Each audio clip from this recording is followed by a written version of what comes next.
And welcome everybody to the final yard here on the 5 Reasons Sports Network. I'm your host, Louis Sung, and I am joined by Eric Weideke and Ron Caniff. So, gentlemen, I know that, again, we talked about preseason and how preseason is not necessarily the most fun thing in the world. However, we can officially say that we learned a few things about certain players, so we can at least talk about that. The Dolphins lost this game 3-19, so all of our scores were woefully off. I figured the Dolphins would somehow find a way to win this. I was hoping that the offense would find a way to get something going here, but it does not appear to be the case.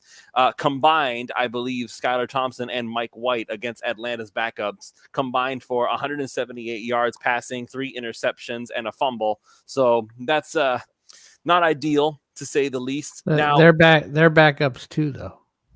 Yes, they're backups too. You were saying against their backups. You act like those guys are the starters. Okay, no, I know, understand that. But Mike White has been called upon were the Jets, and a lot of Jets. I remember a lot of the Jets players were actively rooting for Mike White because they were sick and tired of the whole the Zach Wilson experiment. So yeah, that's the sort of thing that I look at and say, I expect a little bit more from these guys, but never mind. We'll get into all of that in just one moment. Before we get too far into it, though, just want to go ahead and mention that, as always, this show is brought to you by our good friends over at U Brake Wheel Fix. U Brake Wheel Fix is a complete automotive wheel solution. Ever parked too close to the sidewalk curb? U Brake Wheel Fix specializes in the repair of damaged wheels from bends, cracks, and curb rash. Or maybe your wheels are faded or peeling. You don't need to replace them, as U Brake Wheel Fix can refinish them to like new.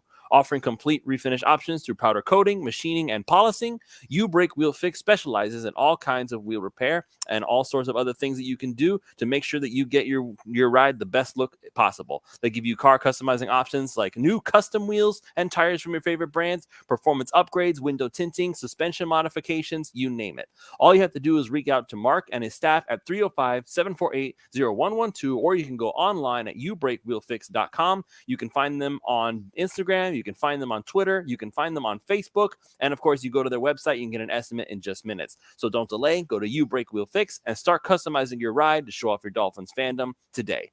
And of course, this show is also brought to you by our good friends over at PrizePicks.com. PrizePicks.com is the revolutionary fantasy platform where you can now pick up to 6 different players across professional sports leagues, whether that's the NFL, the NBA, the MLB, one of each. It's up to you to decide. Just choose whether your chosen player will get more or less than their projected stat. They give you free squares, special Taco Tuesday promos, Flex Friday specials where you can get your money back if you lose, or multiply the amount of money you can normally win. With offers like that, it's hard to justify not signing up if you're a kind of a fantasy sports fan. So use the promo code 5, that's FIVE, and they will match up to $100 on your initial deposit when you sign up. It's promo code 5, FIVE. Go to prizepicks.com, deposit your $100, and let PrizePicks give you $100 of their dollars for you to play with and get started winning today. All right, so let's just go down quickly, get some numbers here. We already have some comments in here coming in. Cap for Life already saying, is it still safe to say it's just preseason? And then Sinbad Jackson immediately says, it is still preseason. Yes. And so we're going to go ahead and talk about this real quick. So there are a lot of people talking about how the offensive line was a disaster all around the board, to be perfectly honest. But I would go ahead and mention that this is an offensive line that, aside from Austin Jackson and the left guard rotation that we have right now. Ron, did your lights just go out? Nope. Oh, okay, that was just your computer. I was like, you just it's me. Shrouded in dark. It's me clicking through. I was looking at stats. No, I like it though. It gives off a menacing air. Very, very ominous. Yeah, but I can't see you when I'm that way. Just to counter off some of the ominousness of the whole situation, just a reminder for everybody: this is an offensive line that was missing Teron Armstead. This was an offensive line that was missing Connor Williams, and this was an offensive line missing Robert Hunt. That's 3 of their 5 starters. So that means, and by the way, their main, not to mention, they were also missing their main swing tackle, Kendall Lamb, who was also out. So I don't understand why we would suddenly look at this and say, yeah, you know what, Tua is going to suffer this season because we have backups who are fighting for a job. 3 of the 5 offensive line spots are already very, very solidly filled. And even the right tackle position, whether we believe it or not, is already pretty much set in stone with Austin Jackson, which, by the way, gentlemen, you guys So I want to hear from you guys. What did you think of everything? What was the overall performance in your eyes? How much concern do you have for the likes of Austin Jackson and the left guard position, whoever is the guy who ends up winning that job? Yeah, I mean, funny enough, the talk going into this game was going to be the offensive line, and it was going to be Liam Eichenberg versus Isaiah Wynn and Austin Jackson at right tackle. Those were really what you were looking for. Honestly, the biggest issues on the offensive line today were all the guys that you really weren't looking for. I thought Eichenberg and Wynn were fine. I thought Jackson was fine in the time that he was on the field. Really, I mean, it really was mostly the three and fours, and it's. I mean, let's be perfectly clear here. Most of the guys that were playing tonight weren't even like the number twos. You were looking at a lot of threes and fours out there tonight. In terms of how far down on the depth chart these guys are. So I'm not super concerned about it. The guys that we were really looking to see play well were passable. They weren't really the reason why the quarterbacks were facing pressure all night. So I'm not too worried about it. I mean, I think Isaiah Wynn even played pretty well, actually, despite the rest of the offensive line kind of being, around him. Ron, your thoughts? I was watching Wynn after he came in for Ike, and he had some nice blocks, actually. He had some nice seals on some rushes. So I was watching him specifically. I thought he did well. I'll be curious to see if in week 2 they switch that and Wynn gets the start, and Ike comes in after. See if they switch it up. That's a possibility. I thought he had some nice blocks. I wasn't watching Ike as much for whatever reason. I just wasn't. But I mean, everything else, AJ, he seemed fine. And the rest of the guys, like Eric was saying, were threes and fours more than anything. So this is one of the things that there's a lot of discouragement around the team. So once again, 72 undefeated saying play like you practice, and we aren't that good. I would like to remind everybody, and this is just to offer an example, okay? Back in preseason last year, on August 27th, 2022, the Dolphins played against the Eagles. Do you remember that game? The Eagles scored 10 points. Do you know how many points the Dolphins scored in that game? How many? 42? 48. They almost put up 50 on the Eagles in the preseason. And yet the Eagles were one of the teams in the Super Bowl when all was said and done. And we were 9-8. And we were 9-8 because we didn't have Tua, and we were literally hobbling to the end of the season. Yeah, the 0-16 Detroit Lions went 3-1 in the preseason. I mean, we could go through all these silly stats all day. It's the preseason. Yeah, I mean, we watch individual players to see what they do and don't do, but the game as a whole, it isn't even really a game. They don't plan for it. They don't, the third preseason game, they might actually a little bit, but the first one, especially second one, I mean, we didn't have all our biggest weapons. All these guys we talk about, we got so much talent. Like none of those guys played. No Wilkins, no X, none of those guys did. I don't think David Long Jr. played. He did not. Pretty sure Javon Holland, right? Didn't play. He was not. No JP, no Wilkins, no Sealer.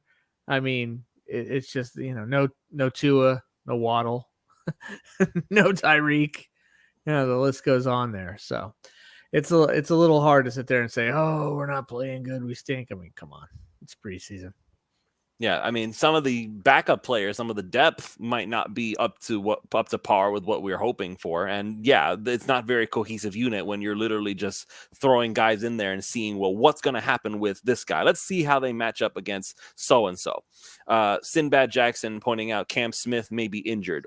There was, I believe the commentators said from the booth that they had gotten word that Cam Smith was okay. So there's no need for concern there. But speaking of Cam Smith, what did you guys think of his performance overall? Go ahead, Eric. Sorry. No, go ahead. Well, yeah, I mean, it was mostly just to piggyback off of that. It was mostly pretty good.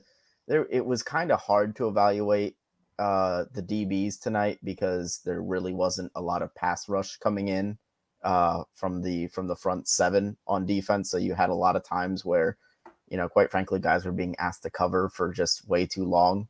And so in those situations, it's really hard to evaluate them. But Cam Smith made a couple really nice plays, showed off really good instincts, I thought, especially in the open field.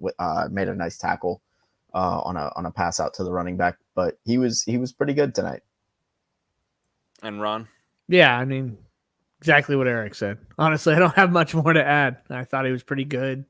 We saw him kind of get beat, not over the top, but we saw him kind of get beat, I think, on one throw, but it was definitely one of those throws where the quarterback just had all day to throw. So, but he was pretty good. He was solid. It was a decent outing for his first game.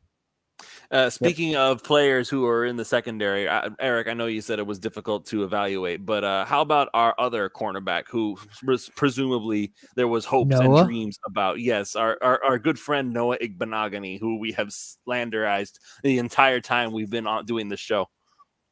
Noah had some tough luck tonight, man, because I'm not going to lie to you. Noah had some really sticky coverage, but he was still the receivers were just catching with him draped all over him.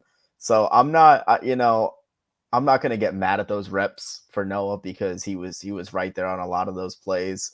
But it's just, it's just some hard luck reps where he's all over a guy and the guy's just making a really nice play on the football. But I was encouraged just by, how sticky he was in coverage on the plays, even when he was targeted and completed against. I thought he did a really good job, staying with his guys. All right. So, and I personally feel like at this point, like if the coverage was strong, but he's just getting unlucky, we can't dismiss the fact that he might be a decent player. I'm not looking at him to be a starter by any means. If I'm the Miami Dolphins, I'm still going to go ahead and use Kader Kohu on the outside, and hopefully Nick Needham comes back at some point, and then we'll be able to have somebody that we can rely upon. Because if we're literally going to throw out there Noah Igbenogany as our starter, then I'm still going to be like, wow, even drafting Cam Smith was not enough to actually bolster this secondary to the point where we're not going to be relying on the likes of Justin Bethel in emergency crunch time. So if we need more corners after that, speaking of corners, did we get any action from Eli Apple? I didn't even notice him, honestly. I don't Yeah, even sure he was there in spirit. He made 3 tackles throughout the game overall. So yeah, ho hum. I mean, I didn't see him get beat, so I guess that's a good sign, right? Absolutely. And by the way, for Noah, well, I think what was impressive is he had really tight coverage when, as a player came into his area, he was able to react very quickly. These weren't necessarily just man-to-man routes from the line of scrimmage, so that's a good sign in itself, because he's playing in a defense that many said was absolutely not for him, and there was just no way it was going to work. And not only is he playing in it, it seems like he might be actually doing better than he did in Flores's defense, which was supposed to be more suited for him. So I find that interesting. But I thought tonight, I think when Miami goes back to watch the tape, I think they'll be pretty happy with Noah's performance, actually. That's pretty wild to think about, to be perfectly honest. I know. Trust me. I've been one of those naysayers.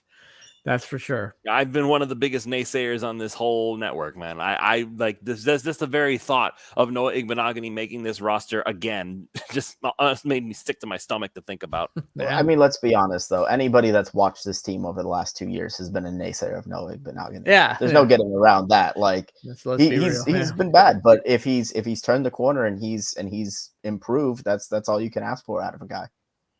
I mean, yeah, if he's good now, then hooray! We can celebrate. Good for Noah Igbenogany. Yay! Maybe we can get another game-saving interception. Good for us too. Yeah, good for us. Absolutely. Man, again, if it comes down to needing Noah Igbenogany to actually make some significant playing time, I feel like we need to fire the team doctor.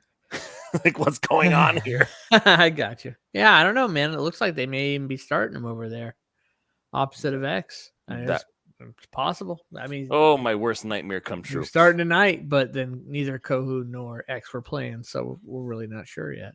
Yeah. Well, let's stick with the defensive side of the ball for right now. There's a certain linebacker that we've been keeping an eyeball on, and we talked about it that Vic Fangio recruited some All-Pro help to come in and kind of take him under his wing. And for what we can tell, it looks like it may be doing a fairly decent job. Just looking at his stat line: 6 tackles, 1 sack for Channing Tindall. What did we think about him? Go ahead, Eric. I thought he was fine. If there wasn't really a lot of the pop plays on tape for Tyndall, but generally speaking, he was kind of where he needed to be. He was around the ball on most of the plays, and really, I think at least in the preseason for younger players at a position like linebacker, you're really just looking for guys to put themselves in position to make plays when the games really count, and I think that he did pretty well to put himself in those positions. I liked a lot of the work that he did in terms of pass coverage, just staying in the right zone. He had a couple nice plays. He had one on, I think it was like a 3rd and long. He was right there, made the tackle in open space. So I thought it was a good showing for him. I didn't think it was anything spectacular, knock your socks off good, but any improvements off of last year, which was pretty much not playing at all, is a big time positive for him. I mean, you just said it. Like, he was where he needed to be. He was in the right zone. He was making sure that he was doing all of the right things. That's exactly what Channing Tindall's knock was, really. It was never about his athleticism. It was never about how fast he was, how strong he was. It was always about where was his head. And it looks like, apparently, according to what we're seeing on the field so far, Channing Tindall is where he needed to be. So Mario Crystal Gold talks about he likes what he saw from Jackson, Tindall, and Noah, which were all 3 of those guys were the problem children, shall we speak. So Austin Jackson, Channing Tindall, Noah Igbenogany, all 3 of those guys, we were looking at them with a raised eyebrow thinking, are these guys even good at even a little bit? And it turns out I mean, again, I understand that it's against backup caliber players, but you can only face who you face, and they performed against the guys that they were facing. So not much more you can ask from that. We're not going to get all pro play from Austin Jackson, I don't think, ever. We're not going to get all pro play from Channing Tindall for quite some time. And I don't think we're going to get all pro play from Noah Igbenogany, quite frankly, ever. Like, I know you don't give me that look, Eric. Don't give me that look. For a fact. It's not going to listen. If Noah Igbenogany turns into I just know how much it tweaks you, and I love it. Like, it will not happen. If he's good and he's a quality backup player, I will be satisfied. If he gets any better than that, I don't know what I'm going to do with myself, because I've been ripping him to shreds his entire career, man. It's interesting. We're sitting here, and what are we mostly talking about here? We're talking about the last few years draft picks, who none have so far met to our expectation. That's what the whole night has been about. We've been talking about Ike. We've been talking about AJ. We've been talking about Tyndall, right? We've been talking about who else were we just talking about? There was another one. Noah. Noah, right? We're probably going to talk about Eazy-E and the night he had to a little bit. It's all been about the last few years and the picks that haven't quite worked out like we wanted. And it's almost like kind of a final hurrah for this little group. I know they're in different times in their draft lives, but it's just kind of interesting that these are the guys that we aren't necessarily, well, some of them we're relying on, like we're relying on AJ to be our right tackle, but a lot of these guys, we don't know that we're necessarily even going to be relying on them than any more than a backup. We're trying to see if can they still grab a hold of something of where we drafted them, especially Noah and AJ, since they were both 1st round picks. So it's just interesting that that's where the focus is right now. So we'll go ahead and we'll shift our focus then. Let's go talk about the offense. So Ron, this has been the guy that you would you've been harping on him ever since he got drafted. You've been talking about how he basically makes Dalvin Cook irrelevant. So let's talk about Devon Achane. Go ahead. I'll let you take the floor on him. What did you think? I saw some of the things that I've been talking about since we drafted him, about how, man, he hits that hole really fast. Like he's he's at when he gets that ball, he's already like at 100 miles an hour. And I saw that tonight, and I saw it too when he catches the ball in the flat, the way he turns around and just takes off really quick. Definitely saw that for sure. And then we also saw that he can run between the tackles, but when somebody gets a hold of him, he's not really breaking the tackles either. I think we saw that as well. So we saw the good that he can do and that he can be a between the tackle runner, but we see the limitations as well with the size right now. But we definitely see the speed, we definitely see the hands, and we definitely see the quickness hitting the pocket for sure. So I mean, I thought he was okay. He was pretty much what I expected. And how many yards did you need for him to rush for your prize picks? Wasn't it 24.9? I needed him to get at least 25. Oh my God. He got 25. I just noticed the number. Yes, I saw. I looked earlier. He got 25. Wow. Like right he could not have gotten any closer. Nope. It really couldn't have. That's Mike awesome. White let me down though. Oh, yeah. Mike White. Mike White was driving the ball all night, but man, he was terrible inside the 10. Really. He would get inside the 10. He just couldn't hardly complete a pass. It was awful. I'm like, thank goodness for Flex Friday, because if it weren't for Flex Friday, it would be a miserable experience for me. So thank you, Prize Picks, for giving me my $20 back when I inevitably lose this one. But let's talk about the other guy that we've been looking at. You talked about him briefly. Well, Eric, did you want to talk about Devon A-Chain at all? About something that caught your eye?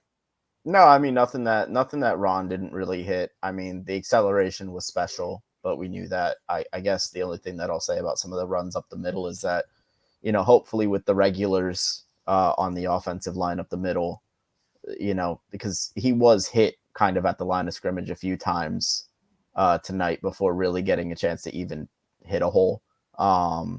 So we'll see how that goes, how that looks in the regular season behind the regular O-line, but I was pretty impressed with the acceleration. I mean, you're just talking about it as a running back. I'm going to take a look at this thing. 4 catches, 41 yards. He was their leading receiver, guys, the running back. And so that should give them some indication of what exactly they want him to do. So, a little bit of everything. A little bit of everything. He can catch passes out of the backfield. He can run between the tackles. And he's a lot tougher. And the kickoff returner. And the kickoff returner. And you know what? He's a lot tougher than he looks. I saw that one catch that he made right over the middle, and then he took a pop to the head for that, and then he got right back up again like he was just fine. So I don't ever want to hear again about how he's too small for the position. Like, he can take that kind of a beating and just like, I'm okay. Let's go again. Yeah, it's definitely not that he's tough. It's that can he, break some tackles when it gets in between the tackles, so to speak. But another guy that it was only a couple runs, but I was really impressed by was Brooks. I mean, I know they've been talking about him a lot in camp, but it was good to get to see him because I hadn't yet. And man, I could live with a foursome of Mostert, Wilson, A-Chain, and Brooks. Like, I mean, I know Gaskin had his moments tonight, but I really like the way Brooks played for sure. I'm sure he's a guy they probably feel real comfortable they can cut and stash on the practice squad, but that'd be interesting to see. Protecting the ball too. Yeah, man, I was really impressed with him. I really liked him. It's just one game, but I did like him. And Eric Ezukanma, how about that? Yes. So we have let's just break this down real quick for us, huh? We had a running back who was Miami's leading receiver tonight, and we had a wide receiver who was 5 yards shy of being Miami's top rusher this evening. So how about that, Eric Ezukanma? Eric Ezukanma, it's really fun watching him in this offense. Number one, not just because of the plays where he does get the ball, but the other thing that I've noticed, and qualifier here, he was amazing with the ball in his hands all night. I don't think there was a single time that he touched the ball that he went down or that he didn't make at least one guy miss a tackle. So he was great on the 2 plays that he did get the ball. But the one thing that I noticed about Eric Ezukanma in general was how much they were featuring him in motion pre-snap in this game. I mean, he was moving all game long, just about every single play. And it's less about, him specifically, but it's more just about the motion in the offense and that just being turned up even more to 11 if they can go even, more motion heavy. But Eric Ezukanma was involved in almost every play, either getting the ball or he was in motion just a ton. And I think that it speaks to, what they do see for him and how much they do eventually, want to feature him down the road in this offense. So that was kind of, even outside of the touches, just his overall involvement to me was a huge plus. Yeah, I really feel like at this point, if Eric Ezukanma doesn't make the roster, then there's something very wrong. I feel like he's going to actually get some contribution this season. Speaking of wide receivers, though, very interesting that Robbie Chosen did not even suit up for this game. He wasn't on the list of officially players who weren't going to play, but just by looking at him on the sideline, it was plainly obvious that he was not playing tonight. And I'm wondering is it possible that there's something going on there that maybe Robbie Chosen has already worn out his welcome in Miami? We had heard in the past that he's difficult to get along with the teams that he's been on. So I'm wondering if something like that is happening here in Miami. Maybe Mike McDaniel can't get along with everybody. I don't know about that. I mean, I guess we'll just see how the rest of preseason goes. I mean, it could have been the tiniest little thing medically, and they'll sit a guy in the preseason. I mean, it could be anything. It's not like the regular season. The craziest, I'll put this out there, and I guess maybe this will be surprising, but honestly, based off of the vibe that I've gotten through camp and practice and, how well it seems like he's been playing, are we sure he didn't play because, maybe the staff has already decided he's one of our 6. But if he locked it up, If he locked it up, though, he would have been on that list that says, hey, I don't have to play today. Like they had people on there that you would not even think would have been on there. I kind of want to go back and look at the list again just to verify everything. But that list was an extensive list of players that say, hey, I don't have to play today. 31 players or something. There was like 31 players on there. Like let me scroll back down. I'll find it. It's got to be here somewhere.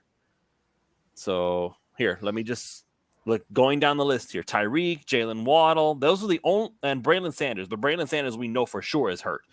Those are the only 3 wide receivers that were officially listed as not going to play. Meanwhile, we have guys like Justin Bethel, who is, I would assume, he's just a special teams guy. He doesn't really need to. Kendall Lamb didn't play, and we already know he's going to play. Raekwon Davis, defensive tackle, he didn't play. Raheem Mostert was not in the game. Jeff Wilson Jr. was not in the game. And it's not like Raheem Mostert and especially Jeff Wilson. You would think of all the running backs, Jeff Wilson Jr. is probably one of the less crucial players on this roster right now. So I'm just looking at this situation because Cedric Wilson Jr. is not on this list. Braxton Berrios is not on this list. So, and also, again, Robbie Chosen is not on this list. So why do Wilson and Berrios suit up and Robbie Chosen just walks around in his flip-flops? I mean, I just can't. We don't know, so I just have no way to read into it. I really don't. I don't have a narrative to go with that. It's the preseason, could have been anything. I don't know. I mean, we haven't heard anything that he had a press conference where it was kind of quiet, and ever since then, everybody is finding reasons why this guy needs to be off the team. I noticed that, and it's kind of just hitting me as we're sitting here talking. Ever since this guy had a press conference where he was just kind of quiet and awkward or whatever it was, all of a sudden now we don't want this guy on the team. It's really weird. Like all these narratives that are going around. It could have been anything. It's preseason. It's not about not reading into it. I mean, look at this one here. Omar Kelly keeps questioning why Chosen has barely been getting snaps in 11-on-11.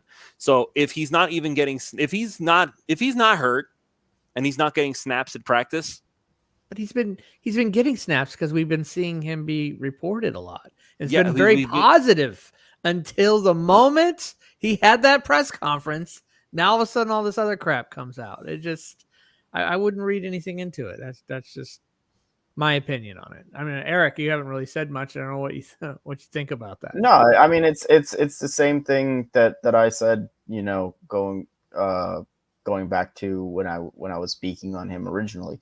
Like you mentioned, everything that we've heard so far has been pretty positive overall, so I really don't get the vibe that there's anything really wrong there.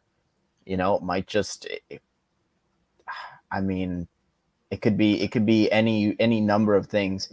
And Hello. it's not. Hello. Sorry to cut you off. Yeah. This just in. We actually are getting an answer to this real quick here.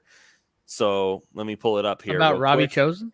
Yes, sir. So per Daniel Oyefusi, I think that's how you say it, Robbie Chosen was dealing with some nagging injuries, which is why he didn't play, according to Mike McDaniel. Tried to go in warm-ups, but the team decided to sideline him. Yeah, I told you. It's just like can be the most minor of medical things in the preseason. They will sit you. Okay, good, perfect. But hey, I I like that answer better than no answer at all. Okay, because I feel like I gave that answer, man. But you just because I don't have sauces, you didn't want to listen. I see how it is. I don't got sauces either, man. But you know what? I don't need sauces. I just use deduction and observation. I mean, the observations that we've been seeing, though, is that he's not playing as much. And, that quiet press conference. That is not the observations. I have not heard anything about that till this person posted something that Omar Kelly said. All we've heard is positive things about. I think we're spending too much time on this guy anyway, but we've heard positive things. Yeah, I mean, I like that. Yeah, I mean, we're speculating right now over a guy that's fighting for wide receiver 6 on this team. Yeah. And we speculated likely correctly, it would seem. So we can move to the next thing. We're not talking about our starting number 1 wide receiver here.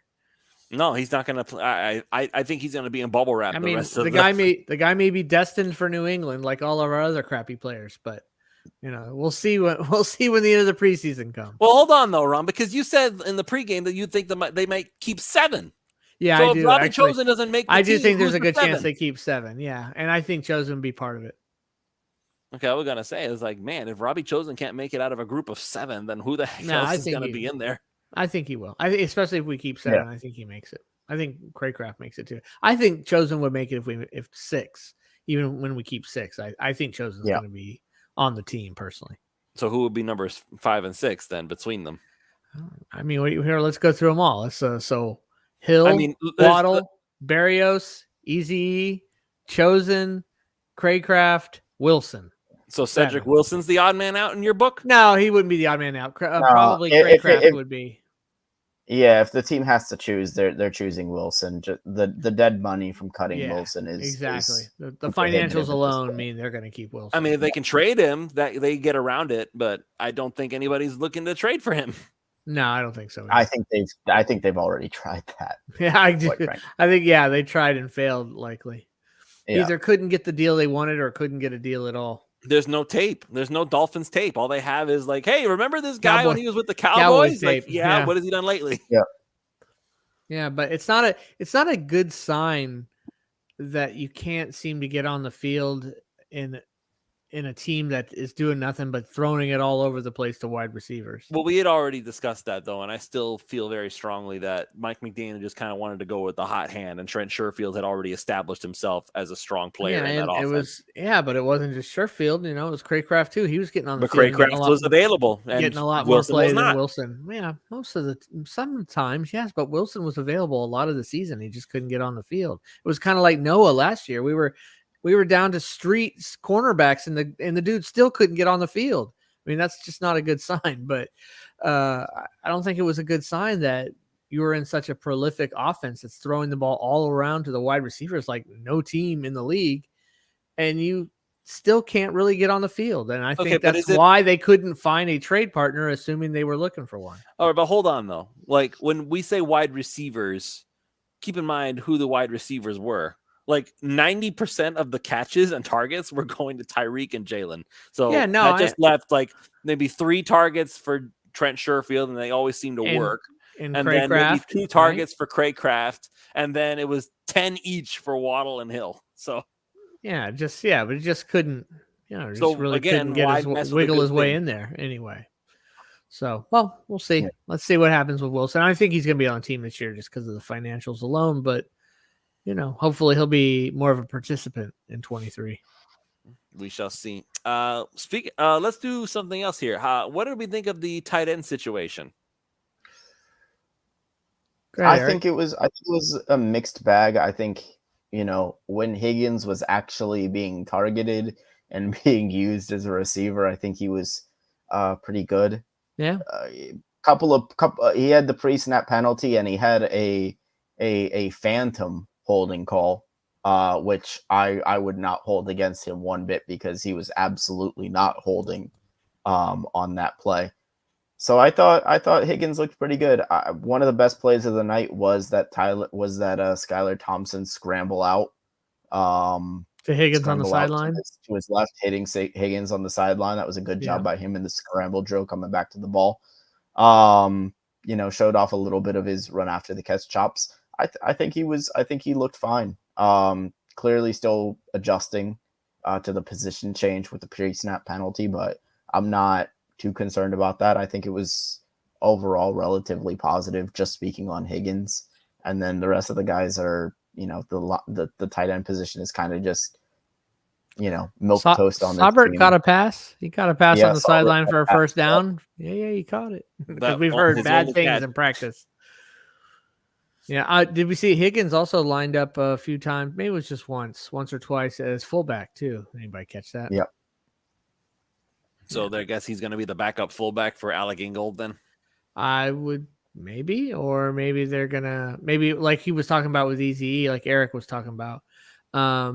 Maybe we're seeing some of the things in the future that they envision doing with him.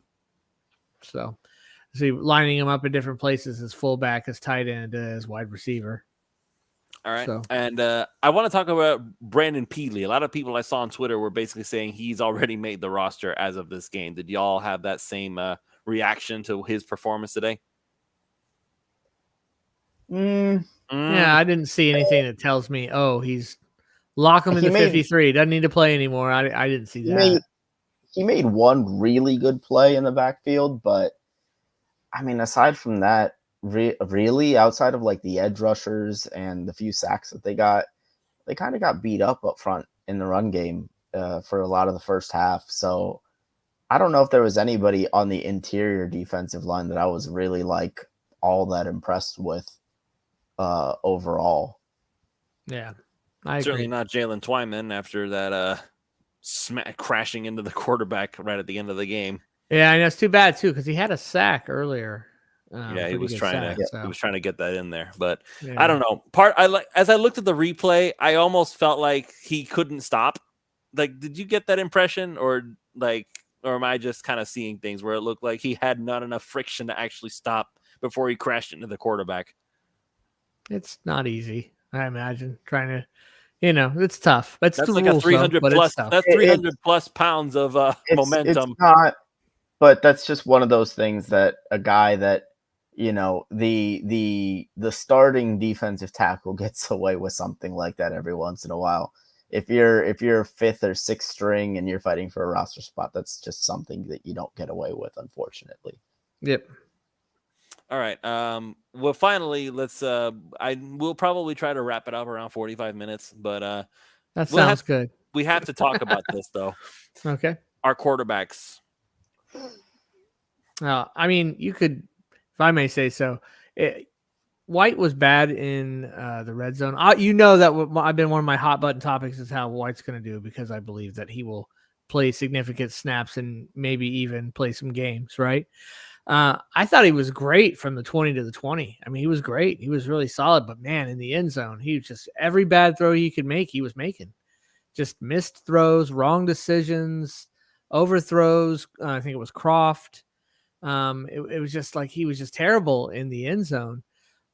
When Skylar came in, we didn't even look like we were competent. Like, it was like the moment he came in, the whole team fell apart. I guess I can't just blame that on him, but it's just okay, everything went to crap. And he just made a ton of terrible decisions, and he didn't look like he honestly looked like the Skylar Thompson we saw during the times he played in the season last year, but boy, he looked nothing like the Skylar Thompson we saw last preseason, who was lighting it up. That's for sure. It was just, I clearly see that White is, as of right now, for me, QB2 and Skylar QB3, but I think Skylar's going to still get a shot based off what McDaniel said in the next preseason game to play ahead of White. Eric. Yeah, I think I generally agree with that sentiment. There were some things with Mike White that I wasn't a big fan of. The first thing that I will say is I think both quarterbacks had to play in a pretty bad situation, considering the offensive line that was in front of them was not good, and they were under constant duress all night. The thing about Mike White that kind of, and maybe we'll see a little bit more of this as we go on in the preseason, is I'd like to see some sort of escapability in the pocket. And that's that. If there's one thing that Skylar did better than Mike White tonight, it was extending plays. But I think that was something that we kind of already knew between the two guys. But in the red zone, it was tough. I mean, on the play to Croft, I think that ball got tipped and he kind of had his center in his lap anyways. But Mike White, I like the arm. I think he's accurate. But I started to see why it was he was a backup quarterback. I think some of the decision making is a little bit shaky at times. Definitely. That was the biggest thing. The interception that he threw in the red zone just was a ball that absolutely cannot be thrown under any circumstances. That was terrible decision. Wasn't even close. I can't even figure out what he was thinking there. And both guys. The other thing that kind of disturbed me, and this is something that I saw in both of them, neither guy was unable to identify the free rusher, like multiple times throughout this one. There were guys coming unblocked, and they were just getting hit in the backfield. And it's just, I get that these guys aren't, it's not like there's Tua back there, and so I'm not holding them to the same. I'm not holding them to the same standard of, Tua would have stepped up in the pocket and done this, this, and this. But, these guys aren't rookies either. You got to identify the free rush. So I don't think they were great tonight, but I'm not going to sit here and freak out over it, because I understand that if they ever do come into the game in a regular season ball game, they're going to be playing with a much, much higher caliber offensive line. Although, I don't think that the backup situation is like, best in the league or even top 5. I think they have a fairly average backup quarterback situation. I mean, that is the case, isn't it? When you have a backup quarterback, you're basically holding on tight until your actual star guy can come back in.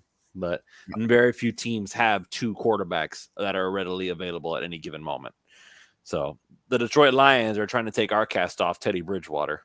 And keep in mind, I saw that. and keep in mind that Skylar still started over Teddy in spite of the fact that he was supposedly able to play that next game. So I wanted to go ahead and just point that out. So one thing that I want to pull this up here. Let me see. We get weird comments at night. I mean, I'm not used to being on this late. What's some of these comments? I'm just like, what? So Tua will stay healthy. Everybody speak it into existence with me. Okay, guys, we're gonna do it right now. Stay healthy. Yeah, okay, ready. 1, 2, 3. Tua will stay healthy. Tua will stay one of us. You got to turn the light down so that you're more. Yeah, here we go. One of us. Moving the camera, Ron. Oh man. So, but yeah, that's basically Cliff D. Pray for new ownership. That's an odd comment. That's an odd comment that I don't. I don't know what to say right now, because it's like, how much control do you think Steve Ross has over what happens here? It's not like he's like Chris Greer. Is he mad that he didn't fire Chris Greer over not spending all their money on offensive linemen? That if you do that, then you don't get to enjoy all these other new toys. And by the way, the only one that we really could have spent that much money on is Mike McGlinchey. And McGlinchey was, he's good, but is he worth what he got from the team, from his new team? Yeah. I guess he's worth as much as you desperately need him. I guess that's the discussion.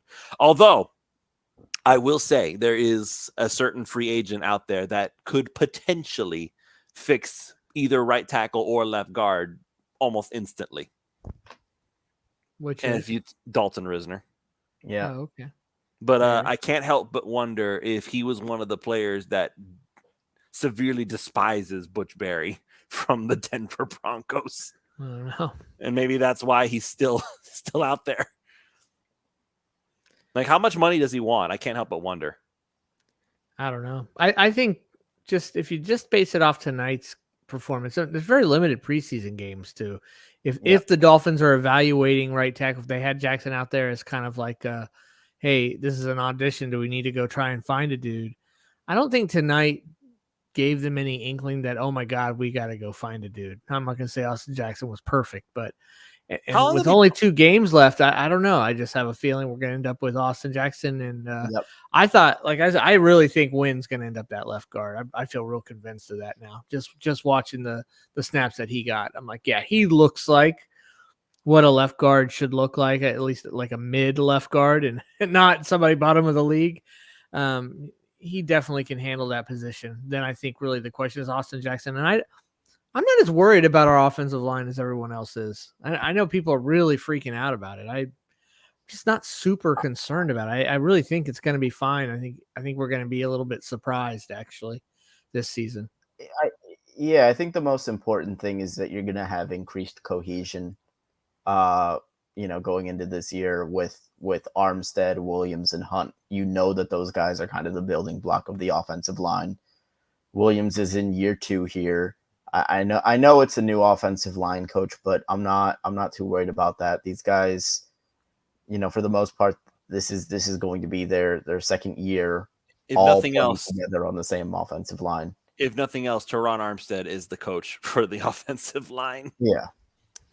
Yeah. So I'm not as concerned about it as some people are. A lot in the same boat, kind of as Ron. All right. So, anything else that we wanted to talk about here? So, Chip Taylor says Butch Barry fielded a god awful O-line at the U. So, but he didn't last year in Denver, and that offense was terrible. But it definitely wasn't because of the line. And I wouldn't say he had like super studly offensive linemen either. So Dalton Risner and some of them guys, that's a pretty impressive line, honestly. Yeah, but I mean, but he actually improved that line from what it was. So I'm not worried about it. I think they have an offensive lineman now where McDaniel doesn't feel like, man, I need to go in there and coach the offensive line, or I need to get some more help coaching the offensive line like last year. So I think he'll feel like it's in a little bit better hands. All right. Any final thoughts before we go? Not yet. No.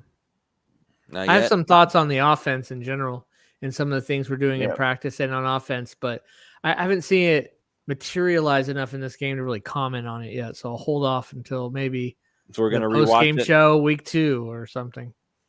Are we going to rewatch the game? Or maybe. Yeah, I might rewatch it on NFL Network or something. All right. Well, let's go ahead and then call it here. As a Hurricanes fan, it was kind of out of his control. That program was a complete mess when he was there. This is true. Talking about Butch Barry again. So, yeah, I get it. The Hurricanes have been a disaster for a long time. I know that Alex Dono, when he does his shows about the Hurricanes, it hasn't been a happy time for a long time. Like, I'm fortunate that I don't really have a horse in the race. I don't watch college sports. I just don't. I've never cared enough to bother. But I know that Ron has his Alabama. I know there's a lot of U fans in the 5 Reasons Sports Network. I think there's some Gators fans in there too somewhere. But I'm just I care about college when it's time to watch the draft. That's when I care. That's when you care. When they've already played. Yeah, when they've already played, and I don't have to watch I only get to pick and choose what I have to look at. College is a fun game, man. I Not even bowl season. Bowl season's fun. Nope. Yeah, man. College is a fun game. I don't know I've anybody. grown to Man. love it Everybody's more and different more every each year. I don't have anybody to root for. Like Yeah, I went to that's the Miami. thing, I yeah. went to Miami-Dade College, and then I went to Nova University online. I have no horses in any college race. I have no Yeah. reason to care. Pick a team and roll with it, man. Pick the Canes, I guess. All right. Yeah. Why not? If I went to the U, I would probably care, but I just didn't. gotcha. I don't. Like, Understood. there's no emotional connection with me. With the Dolphins, my father was a big part of molding my Dolphins Yeah. fandom. Like No, I get it. He raised me in the Dolphins way of life. Like nobody in my family cared about the Hurricanes. Nobody in my family cared about the Gators. No college teams. No one cared. Yeah. If My my family father was the hadn't been same way. I tell you what, if my father had not been around, I probably would have ended up a Jaguars fan because my mother likes she got a little pair of Jaguar ears that they were selling in a gift shop once. And so, yeah. So thank goodness my father was around to make sure I stayed rooting for To the throw home them team. away. Oh, sorry. No, they're around here. They're around the house somewhere, but it's like lost in a black hole. But Good. Where they belong. Yeah. All right. I know you love my mom too, Ron. Don't worry. I I get it. I get it. Your The mom's family loves you too. All right. All right. That's going to be it for this show. Thank you all so much for listening. If you haven't already done so, make sure you check out You Break Wheel Fix. If you need to get your wheels fixed up, or if you just need to get yourself a ride, a new upgrade, go reach out to them at 305-748-0112 or online at youbreakwheelfix.com. And of course, go to prizepicks.com. Use that promo code 5. That's FIVE. And they will match up to $100 on your initial deposit when you sign up. And again, thank goodness for Flex Friday because Mike White just messed me up so bad tonight. I'm so mad, man. Like I expected him to be competent. I didn't need him to be great. How long did he play? Like a whole half, right? Yeah. Yep. God, exactly. You couldn't get 100 yards in a one half. Like you're supposed to be the main backup. Whatever. Yeah. They ran the ball a lot, man. Yeah, they really did. I liked that. We didn't really talk about that in general, but I liked how much they were running the ball. Like I said, that goes into some of my thoughts on the offense, but we'll see. We're running the ball is like a given in the preseason. They're not going to start running all your fancy schmancy routes in front of everybody else. Yeah. So I'm whatever. All right, folks. See you all for Fins Nation, Pulse of Fins Nation. Watch out for the extra yard with Alex Dono and former Miami Dolphins running back Troy Stratford. Whole bunch of content coming your way, and we'll see you all next time.